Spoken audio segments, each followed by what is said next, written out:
Good morning all of you. तो आज हम क्या करने वाले हैं, BLIs जो भी पेपर होने वाले हैं कोटा के 01 पेपर के इम्पोर्टेंट फैक्ट्स देख रहे हैं अपन 2026 के एग्ज़ाम को लेकर। आज कोई पेपर नहीं है अपने पास, आज अपने पास इम्पोर्टेंट फैक्ट हैं जो सारे पेपर में पूछे गए हैं, उन्हीं को हमने एक नोट्स फॉर्मेट में बना के आपके सामने पेश कर दिया है।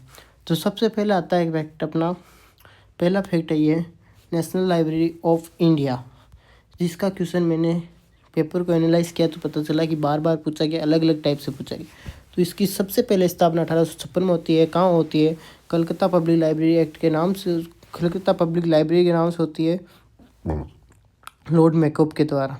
1991 में इसे इंपीरियल लाइब्रेरी बना देता जाता है। आपको इतना ही याद रखना है। फिर आपको यहाँ से याद करना है 1903 में इंपीरियल लाइब्रेरी को पब्लिक के लिए ओपन कर दिया जाता है। इसके बाद आपको यहाँ से याद करना है 1948 में imperial library national library of India के नाम से हो जाती है फॉर डॉक्यूमेंट स्टोरेज के लिए। आपको पूछ ले नेशनल लाइब्रेरी ऑफ इंडिया क्या काम है, तो ये रहा आपके पास काम। क्या काम है? For document storage. Okay, with helps of rice commission, किसकी सहायता से बनाया गया था? रिचे कमीशन। Important, very important. उद्घाटन किसने किया था? एजुकेशन मिनिस्टर मौलाना अब्दुल कलाम आज़ाद ने किया था। फॉर पब्लिक के लिए भी ओपन कर दिया गया था। कब किया था? 1953 में।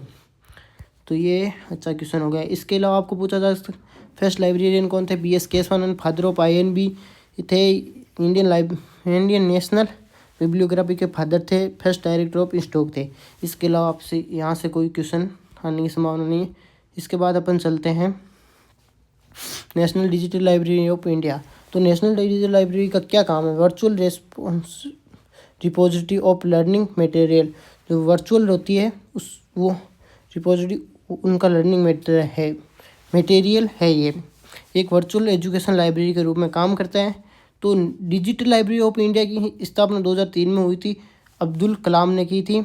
और जो आपके ministry of communication and information technology government of India है उसको सपोर्ट करा था। लेकिन जो नेशनल डिजिटल लाइब्रेरी है उसको लॉन्च 2016 में किया गया था। मिनिस्ट्री ऑफ ह्यूमन्स रिसोर्स ने इसे डेवलप किया था। आपको इतना याद रखना है।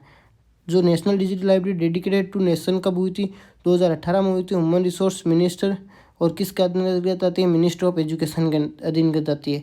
ये इसमें 10 भाषाओं की पुस्तकें उपलब्ध है। ये आपको याद रखना है। इसको क्वार्टर का है IIT खड़गपुर वेस्ट बंगाल में है। और नेशनल लाइब्रेरी ऑफ इंडिया का कहाँ है? आप कमेंट बॉक्स में ज़रूर बताना। और national Digital library of India का कहाँ है? अब जो आपके पुस्तकालय अधिनियम है वहाँ से एक क्वेश्चन कन्फर्म आता है, तो उसी को अपन डिस्कस करने वाले हैं। तो मद्रास पब्लिक लाइब्रेरी एक्ट है वो 1948 में आया था। यहाँ पे 10% ऑन प्रॉपर्टी टैक्स है, जो कर होता है। जैसे प्रॉपर्टी ली आपने 2 लाख रुपए की, तो उसका 10%, तो 10% हो गया आपके 2 लाख का 20,000 रुपये है। वो आपको किसको देने पड़ेंगे? लाइब्रेरी को। बहुत ही अच्छा एक्ट है ये। इसके अलावा आंध्र प्रदेश पब्लिक लाइब्रेरी जो 1960 में आया था, 8% और लैंड बिल्डिंग वो आपको कहाँ देना पड़ेगा? लाइब्रेरी को। कर्नाटक का मैसूर पब्लिक लाइब्रेरी एक्ट 1965 में आया था, 6% on land and building professional. Madras Public Library Act 1967 में आया था। और West Bengal Public Library Act 1979 में आया था। मणिपुर पब्लिक लाइब्रेरी 1988 में आया था। और केरला पब्लिक लाइब्रेरी एक्ट, ये दोनों गलत है यार। यहाँ 87 में आए थे दोनों। कितने में आए थे? 87 में। कोटा की बुक में 87 दे रखा है, बाकी मेरे हिसाब से तो 79 है। आप चेक कर लेना। कोटा की बुक में 87 है। मैं कोटा की बुक के हिसाब से बता रहा हूँ आपको। तो केरला और हरियाणा 1987 होगा। और आपको केरला में तो है 5% प्रॉपर्टी टैक्स है, और हरियाणा में लोकल बॉडीज़ है उन पे डिपेंड करता है। मणिपुर 93 में आया है, गोवा 93 में आया है, गुजरात 2001 में आया है, उड़ीसा में जो है वो 2001 में आया है, उत्तराखंड में है वो 2005 में आया है, राजस्थान में 2006 में आया है, उत्तर प्रदेश में वो 2006 में आया है, बिहार पब्लिक लाइब्रेरी 2008 में आया, छत्तीसगढ़ में 2008 में आया, अरुणाचल प्रदेश में 2009 में। इसके अलावा अपन इसकी ट्रिक से याद कर लेते हैं। तो मद्रास, मदारी को अंधा कर, माँ बंगाल, मणि के हार, MGGO के उत्तर BCAT हो गया। तो मदारी से हो गया मद्रास, 1948 को आया था। फिर आंध्र प्रदेश अंधा से हो गया आंध्र प्रदेश, वो कब आया था 1960 में। कर्नाटक आया था 1965 में। माँ बंगाल आया था 1969 सॉरी 69 नहीं 79। और जो फिर है माँ बंगाल के मणिपुर का आ गया आपके 1988 में। केरला और केस मणि के हार केस हो गया केरला 1987। हरियाणा का हो गया 1987। अब मिजोरम का हो गया 1993 जी। गोवा का हो गया 1993। फिर गुजरात का 2001 और उड़ीसा का 2001। तो आप देखो MGG ये दोनों 93 में है, ये 2001 है। तो इनको आप ऐसे याद कर लेना, दोनों जोड़े से याद हो जाएंगे। से उत्तर से का कुछ है नहीं। फिर आपके उत्तर से उत्तराखंड का आया था 2005 में। और जो राजस्थान है उत्तर तो आपको उत्तर में जो में है जो उत्तर रहे हैं इसमें रह का राजस्थान 2006। वैसे भी आप राजस्थान याद रख लोगे। तो उत्तर का उत्तर प्रदेश वो भी 2006 में आया था। बिहार का 2008 में आया था। छत्तीसगढ़ का आपके 2008 में आया था। अरुणाचल प्रदेश का आपके 2009 में आया था। तेलंगाना का 2015 में आया था। तो ये पूरी ट्रिक है, आप इसको 2-3 बार याद करोगे तो याद हो जाएगी और आपको आसानी होगी। इसके अलावा मैं आपको library legislation related committee and commission bills ये आपको थोड़ी याद करनी। विश्व का पहला पुस्तकालय अधिनियम फ्रांस ने बनाया था। कब बनाया था? 1979 में लागू हुआ था। विश्व का लोकप्रिय public Library act British public Library act 1950 में। ओके, अब आपको मैं आईपीआर का एक क्वेश्चन आएगा, कन्फर्म आएगा आपको। तो आईपीआर क्या होता है? इंटेलेक्चुअल प्रॉपर्टी राइट एक्ट होता है। IPR cover any music literary work art innovation logo design ETC को करता है। Thing that created by any person organisation is called IP। कोई भी जो आप रिसर्च करता है एक पर्सन थिंग की क्रिएट करता है वो उसको ऑर्गेनाइजेशन है इंटेलेक्चुअल प्रॉपर्टी, उसमें आप उसको रजिस्टर करा देते हो, वो आपके नाम से रजिस्टर हो जाता है। It is based on the structure of human beings and minds पर करता है। फर्स्ट एक्सेप्टेड है 1986 बीन स्विट्जरलैंड कन्वर्जेशन हुई थी। इंडिया इसका मेंबर भी था। 1992 में UCC यूनिवर्सल कॉपीराइट कमीशन जो विपो है वर्ल्ड इंटेलेक्चुअल प्रॉपर्टी राइट है वो बन गया था। और विपो IP डे कब मनाया जाता है? 26 अप्रैल को। वर्ल्ड कॉपीराइट डे कब मनाया जाता है? 23 अप्रैल को। अब देखो इसकी स्थापना कब होती है? वर्ल्ड विपो की स्थापना हुई थी 14 जुलाई 1967 जनेवा स्विट्जरलैंड में हुई थी। तो आप देखो 67 से 7 से 14 जुलाई ये आप याद रख लेना। ये ट्रिक बना रखी है वैसे पेंसिल से। करेंट डायरेक्टर आपको काम नहीं याद नहीं रखना है। विपो के मेंबर आपको याद नहीं रखने हैं। विपो अपने है नहीं, विपो नहीं है। यहाँ से आपके आगे का कोई क्वेश्चन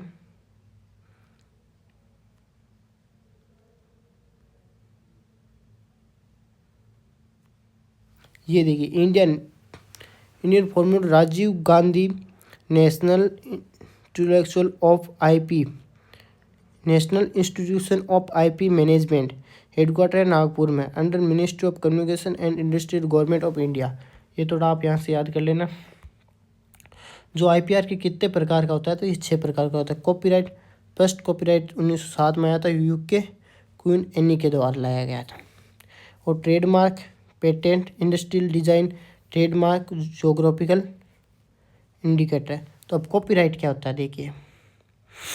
कॉपीराइट एक्ट 1957 में आया था। ये आपको मैंने एक बार पहले पेपर सोल्व करवाया था, उस टाइम ही बताया था। किसी पर अप्लाई होगा ये? लिटरेचर पर हो सकता है, म्यूजिक पर हो सकता है, साउंड पर हो सकता है, थिएटिकल पे हो सकता है, डांस पे हो सकता है, ड्राइंग पे हो सकता है, मूवीज़ पे हो सकता है, आर्काइव से हो सकता है।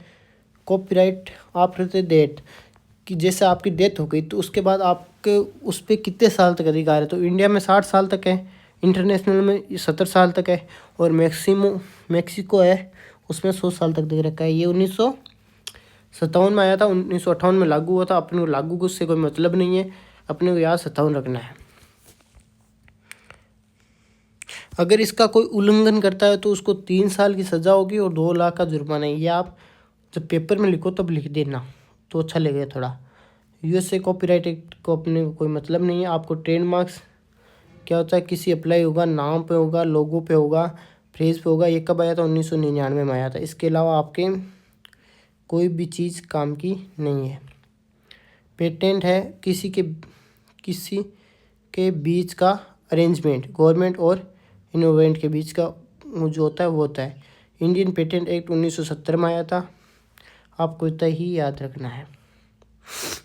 ये ब्रिटिश पेटेंट एक्ट 1852 पे आधारित है। इंडस्ट्रियल डिज़ाइन 2000 में आया था।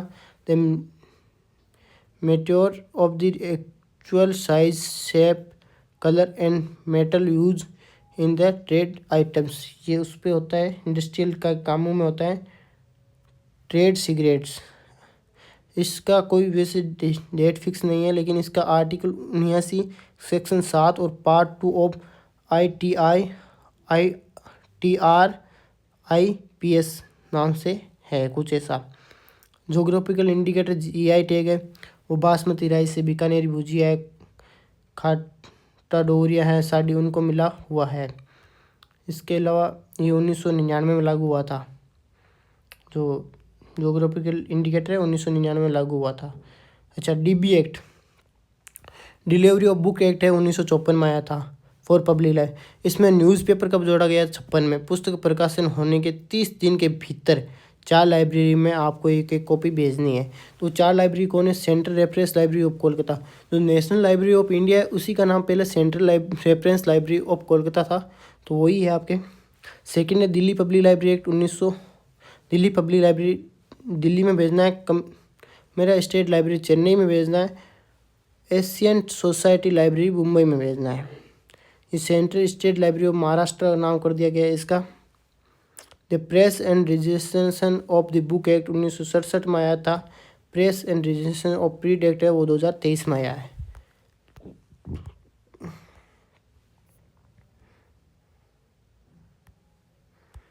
अच्छा, अब आपके लाइब्रेरी एसोसिएशन, जो यहाँ से इफ्ला, ALA, आइजलिक और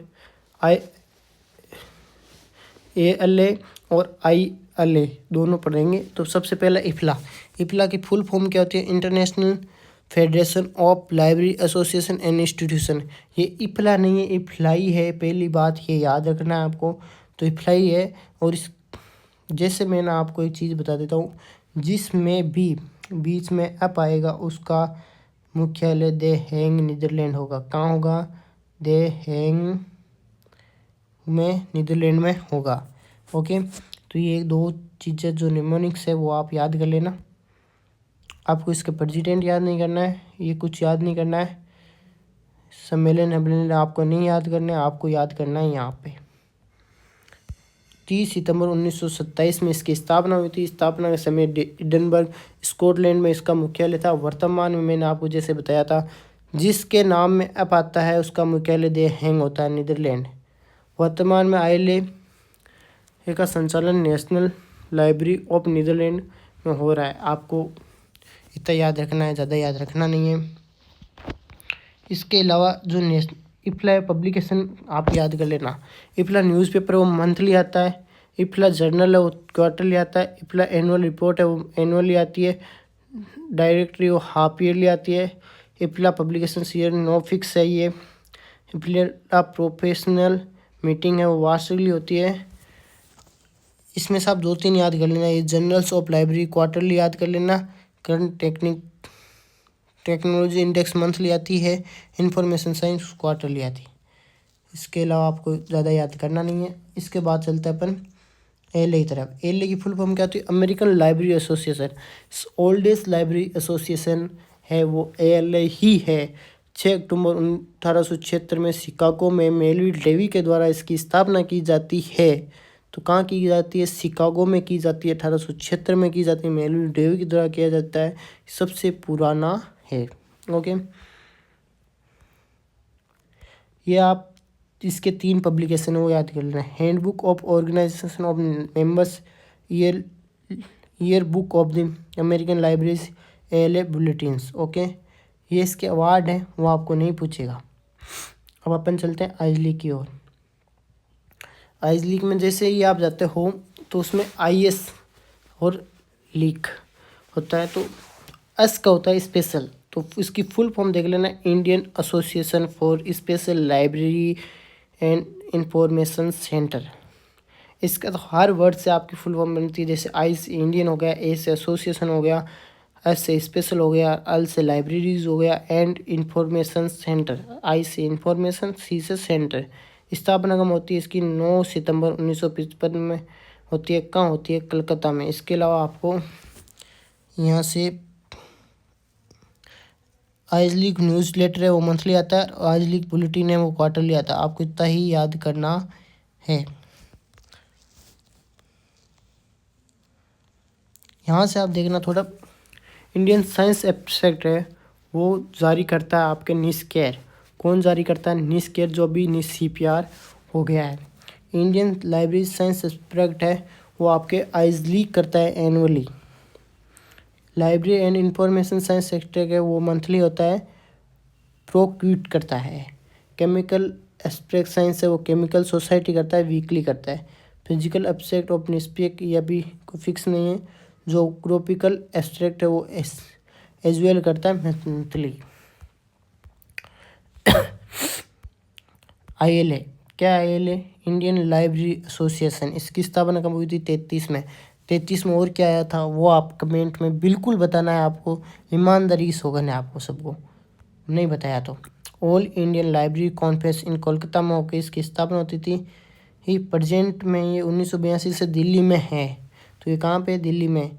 एक इसमें जो आपको याद करना है, 1944 से लेकर 1953 में अध्यक्ष कौन थे? SR रंगनाथन। ILA के पब्लिकेशन आपको याद करने हैं। यहाँ से एक बार पहले भी क्वेश्चन आ चुका है और आएगा यहाँ से क्वेश्चन। ILA बुलेटिन 1942 में होता है, त्रिमासिक था, बंद कर दिया गया है। और अबजिला है वो भी त्रिमासिक है। त्रिमासिक आप क्वार्टरली बोलते हो, तो आपको अबजिला क्वार्टरली, आइजली क्वार्टरली, जिला क्वार्टरली, ILA बुलेटिन क्वार्टरली ऐसे याद करने, ना कि आपको इनकी डेट ऑफ जो ये शुरुआत बंद कब हुए ये आपको याद नहीं करना है। अच्छा, एक फाउंडेशन है राजा राम मोहन राय लाइब्रेरी फाउंडेशन। तो वर्तमान अध्यक्ष आपको याद नहीं करना है। स्थापना याद करनी है आपको 1972, 20 मई 1972 कब की गई थी? राजा राम मोहन राय की 200वीं वर्षगांठ पर। पूछ ले कब की गई? तो 200 वर्षवीं गांठ पर की गई थी। पब्लिक लाइब्रेरी की डेवलपमेंट करना और उनको वित्तीय प्रदान करने के लिए ये करता है। ये फाइनेंशियल असिस्ट जो लिख रखा है ना, डेवलपमेंट स्टेटमेंट, इसको आप आराम से देखो। डेवलप स्टेट में आपको 50% राजा राम मोहन राय देगा, 50% स्टेट को देना। डेवलपिंग हो रहे हैं अभी, उनको 60% राजा राम मोहन राय देगा, 40% आपको स्टेट को देना पड़ेगा। नॉर्थ ईस्टर्न स्टेट में 90% राजा राम मोहन लाइब्रेरी फाउंडेशन देगा, 10% स्टेट को देना पड़ेगा। कार्य क्या है इसका? मेन चीज़ कार्य ही है अपने लिए, पब्लिक लाइब्रेरी और पब्लिक लाइब्रेरी रजिस्ट्रेशन के डेवलपमेंट व फाइनेंशियल रिपोर्ट को जोड़ने में सभी कार्य करता है, ये करता है। नेपलिस की निर्माण करना, नेपलिस की स्थापना इसने की थी, national policy and library and information science की। इसका मुख्यालय सॉल्ट लेक कोलकाता में है। 4 क्षेत्रीय, नॉर्थ जोन दिल्ली में है, वेस्ट जोन मुंबई में, साउथ जोन चेन्नई में और गुवाहाटी में है। अच्छा, इसकी 2 प्रकाशक भी आए, इंडियन लाइब्रेरी और टैगोर बिब्लियोग्राफी। यहाँ पे भी लिख रखा है dictionary of Indian public library, ग्रंथालय। ये क्वेश्चन पूछा गया है, ग्रंथान जो Indian journals of library studies है वो कौन जारी करता है? वो RLA करता है। RLA न्यूज़पेपर न्यूज़ लेटर है वो त्रिमासिक है, आपको ये भी याद करना है। भारत में ISBN कौन जारी करता है?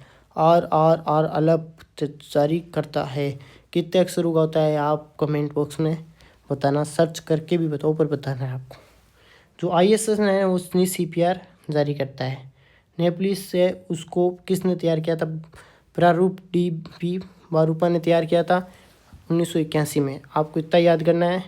इसके अध्यक्ष भी नहीं पूछेगा। आपको एक यही करना है, ये इसी के आधार पर मॉडर्न पब्लिक लाइब्रेरी एक्ट 1990 पारित किया गया था। ओके, इसके बाद आपके सबसे ज़्यादा क्वेश्चन जो पूछा जाएगा थ्योरी में, सबसे बड़ा क्वेश्चन है वो अब यहीं से स्टार्ट होता है अपना। टाइप्स ऑफ लाइब्रेरी, कितने टाइप की होती है? एजुकेशन लाइब्रेरी होती है, पब्लिक लाइब्रेरी होती है और स्पेशल लाइब्रेरी होती है। अच्छा, एजुकेशन लाइब्रेरी कितनी प्रकार की होती है भाई साहब? तो ये 3 प्रकार की होती है, स्कूल, कॉलेज और यूनिवर्सिटी। तो स्कूल में कितनी प्रकार की लाइब्रेरी होती है? मतलब अलग अलग टाइप। पहले आपने पढ़ा लाइब्रेरी कितनी प्रकार की होती है? 3, एजुकेशन, पब्लिक और स्पेशल। फिर आपने पढ़ा एजुकेशन कितने प्रकार की? 3 प्रकार की, स्कूल, कॉलेज, यूनिवर्सिटी। एजुकेशन को अकेडमिक लाइब्रेरी भी बोलते हैं, यह थोड़ा ध्यान रखना आप। स्कूल लाइब्रेरी कितनी प्रकार की होती है? Primary, secondary, senior. तो जो स्कूल लाइब्रेरी है उसके लिए कौन सा आयोग गठित हुआ था? 1952 में रिपोर्ट 53 में हुई थी। कौन सा आयोग है? मुदालिर आयोग। वित्तीय क्या रहती है? सरकारी अनुदान रहता है, सदस्य शुल्क रहती है, अतिदेय शुल्क रहती है, रद्दी की बिक्री रहती है। इसके अलावा एक में प्रेसिडेंट प्रिंसिपल होता है, सेक्रेटरी लाइब्रेरियन होता है। ये जो भवन है वो आपको याद करने नहीं है।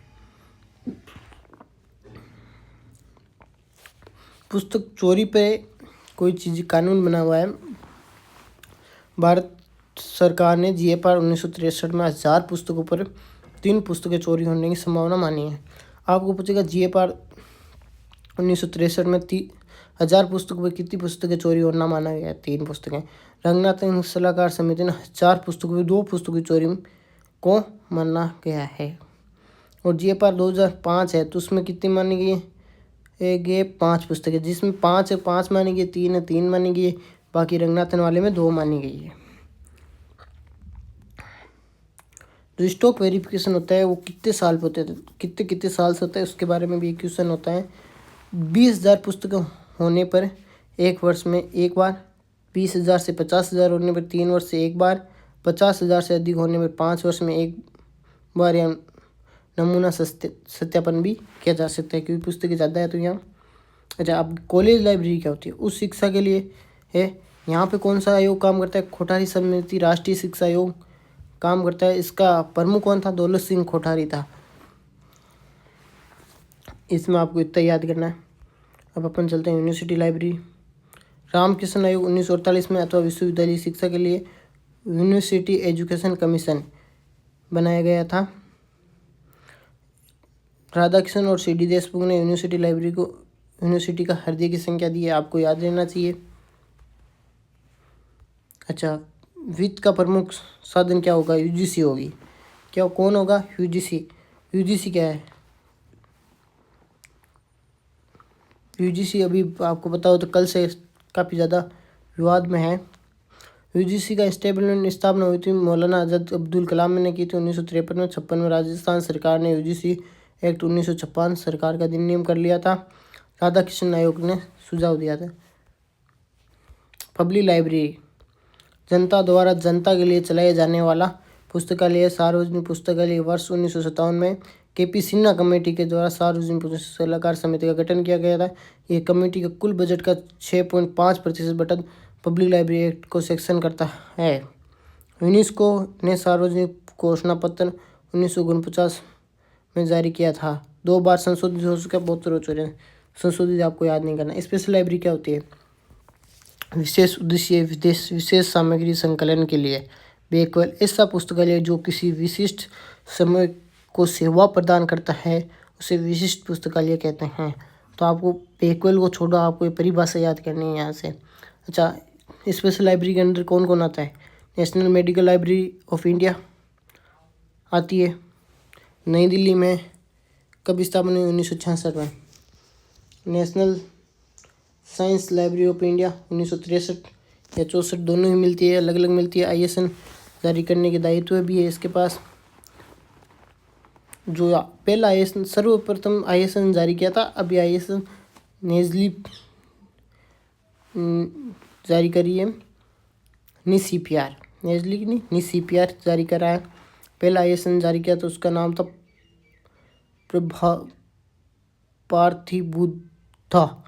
प्रतिबुद्धा नाम था। और ये जो 0900 70/005 1986 में जारी किया गया था। National special library of blind and handicapped 1963 1300 Dehradun में ये है। नेशनल टेक्ट लाइब्रेरी 1948 में। इसके अलावा आपको लास्ट वाली याद करनी है। लाइब्रेरी ऑफ कांग्रेस की स्थापना कब हुई थी? 1800 में। कहाँ हुई थी? वॉशिंगटन अमेरिका में। Largest library in the world, सबसे बड़ी पुस्तकालय है। ब्रिटिश नेशनल लाइब्रेरी 1973 में एज ए ब्रिटिश लाइब्रेरी के रूप में ही हुई थी। पहले ये ब्रिटिश म्यूजियम था 1753 से। ओके, इसी को फिर आगे चल के ब्रिटिश लाइब्रेरी बना दिया। अब आपके यहाँ से क्वेश्चन आएगा फंडामेंटल लॉज। 5 लॉ होते हैं, उनसे क्वेश्चन पूछेगा। उससे पहले अपन आसा रंगनाथन पर चलते हैं। उनका जन्म, उनका नाम। पहले आसा रंगनाथन का नाम क्या था? सियाली रामावर्त रंगनाथन अय्यर। मैंने दे रखा सियालिस्तान का नाम था। फादर नेम रामावर्त था, नाम खुद का रंगनाथन था। कास्ट क्या थी? अय्यर। मदर का नाम क्या था? लक्ष्मी। सियाली का है तंजावुर मद्रास में है। इनकी 2 डीओ भी मिलती है। 8 अगस्त 1992 डॉक्यूमेंट में है, 9 अगस्त रियल है। रंगनाथन जयंती मनाते हैं 9 अगस्त को, और पुस्तकालय अध्यक्ष दिवस मनाते हैं 12 अगस्त को।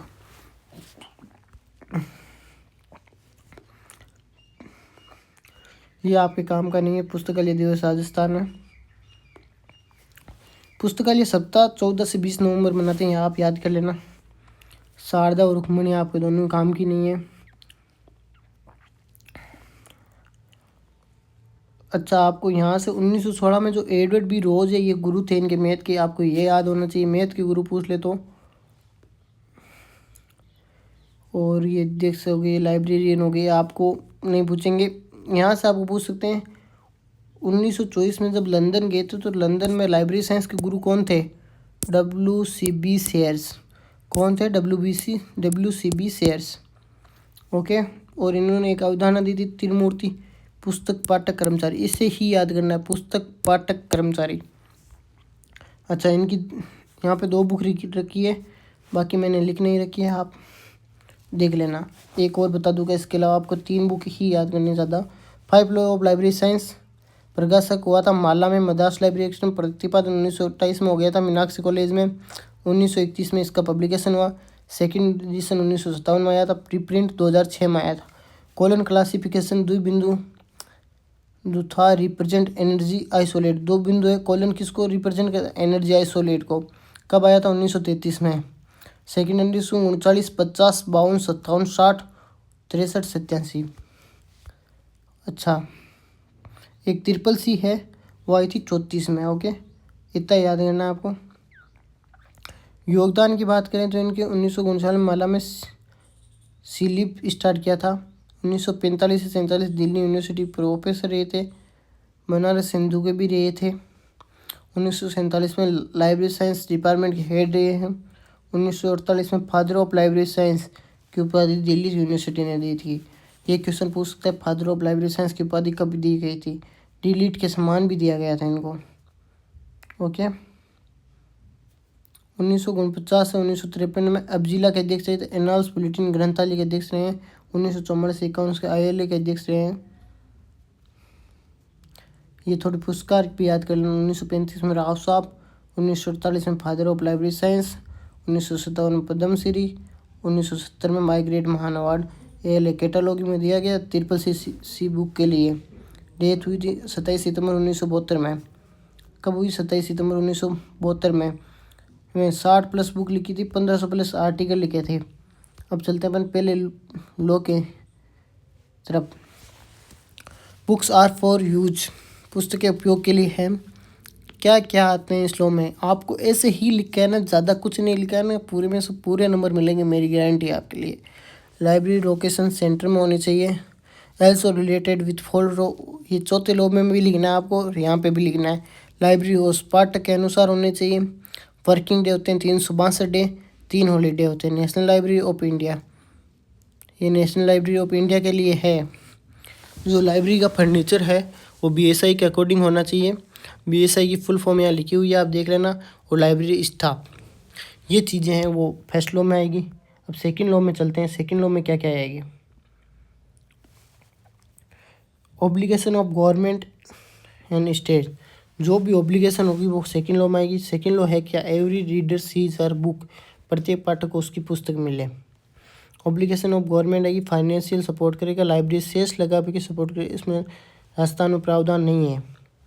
Obligation of library authority, book section according to user need, budget का भी प्रावधान है। ऑब्लिगेशन ऑफ लाइब्रेरी स्टाफ, जो लाइब्रेरी स्टाफ है उसकी क्या कर्तव्य हैं। Obligation of the reader and user, और रीडर का क्या दायित्व है। Library activity and training, follow library rules, ये होते हैं रीडर के। रिसोर्स शेयरिंग होगा, नेटवर्क शेयरिंग जैसे हो गया, इंटर लाइब्रेरी लोन हो गया, ये सेकेंड लॉ में आते हैं। इसके बाद आपको यहाँ ऊपर एक लाइन लिखी हुई है, second law set that education for every person, प्रत्येक पर्सन को उसका अधिकार है कि उसको एजुकेशन मिले। कौन से लॉ में लिखा हुआ है, सेकेंड लॉ।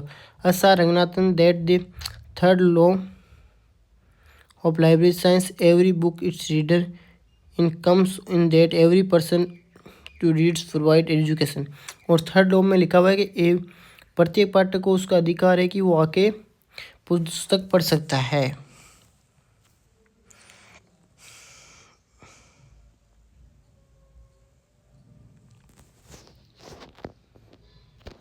क्वेश्चन से आपको क्या लेना देना है, तो आपको सीधा थर्ड नियम की तरफ लेते हैं। एवरी बुक्स इट्स रीडर, प्रत्येक पाठक को उसकी पुस्तक मिले। हिंदी वाले हिंदी में देख लें, इंग्लिश वाले इंग्लिश में दें। ओपन एक्शन एक्सेस सिस्टम, मुक्त द्वार प्रणाली, ओके, हिंदी में लिखा हुआ है। सेल्फ अरेंजमेंट, निराली व्यवस्था। Like thing to be placed at same place, जैसे एक ही तरह की पुस्तकों को उन्हें एक ही जगह रखा जाए। स्टॉक वेरिफिकेशन किस लॉ में आता है, थर्ड लॉ में। कैटालॉगिंग, सूचीकरण, क्लासिफिकेशन, ये कौन से लॉ में आता है, थर्ड लॉ में। न्यू अराइवल, नई पुस्तकों में प्रदर्शनी लगाना। बुक सेक्शन सिलेक्शन किस में आता है, थर्ड लॉ में। रेफरेंस सर्विस किस में आता है, थर्ड में। एक्सटेंशन सर्विस, विस्तार सेवा किस में आता है, थर्ड में। Mobile library, library on wheel, SR. Ranganathan ने कहा था। पब्लिसिटी, प्रकाश प्रचार है, वो भी इसमें आता है। नोटिस पेस्ट होता है, पेम्पलेट होता है, डिस्प्ले बोर्ड होता है, ब्राउचर होता है। Leaflet, radio announcement, story house, advertisement जैसे भी है इसका। पहले चौथा लॉ सबसे इम्पोर्टेंट लॉ है, save the time of reader, पाठक का समय बचे। लाइब्रेरी लोकेशन सेंटर में होनी चाहिए, फर्स्ट लॉ में भी इसमें भी है। ओपन एक्सेस सिस्टम थर्ड में भी है, इसमें भी है। ओपन एक्सेस सिस्टम आप पांचों में लिख के आओगे, कोई से भी लॉ का पूछे आप पांचों में लिख के आओगे। अच्छा, रेफरेंस सर्विस है, वो भी है। कैटालॉगिंग रिसर्च ACR2 OCC के अनुसार होता है। और अच्छा, बिब्लियोग्राफी भी होता है। Circulation system use in represent RFID tag. RFID tag क्या होता है, जैसे आपने कभी टोल पे देखा होगा, आजकल गाड़ियों के एक टैग लगा होता हुआ, जिससे ऑटोमेटिक टोल कट जाता है और आराम से आप निकल जाते हो। वैसा ही बुक पे एक टैग लगा होता है, जिससे आप बुक उठाई बाहर लेकर आए, एंट्री करवाने की ज़रूरत नहीं है, रजिस्टर करवाने की ज़रूरत नहीं है, आपके फ़ोन में सीधा मैसेज आएगा। चार्जिंग डिस्चार्जिंग इश्यू रिटर्न का काम करता है। एयर क्लासिफिकेशन भी इसमें होता है। लास्ट है, library is a growing organism, पुस्तकालय एक वर्धनशील संस्थान है। लिखा हुआ हिंदी में ये संस्थान नहीं लिखना, आपको जीवाश्म है। पुस्तकालय एक वर्धनशील जीवाश्म है, ऐसे लिखा है ना हिंदी में। अच्छा, इसमें क्या होता है, child growth and adult growth, दो चीज़ें होती है इसमें, child growth and adult growth.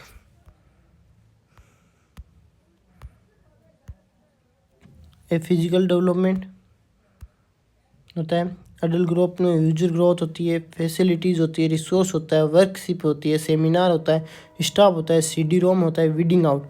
Destroy useless books, destroy useless book, क्या करना है आपको, यूजलेस बुक्स है उनको क्या कर देना, आपको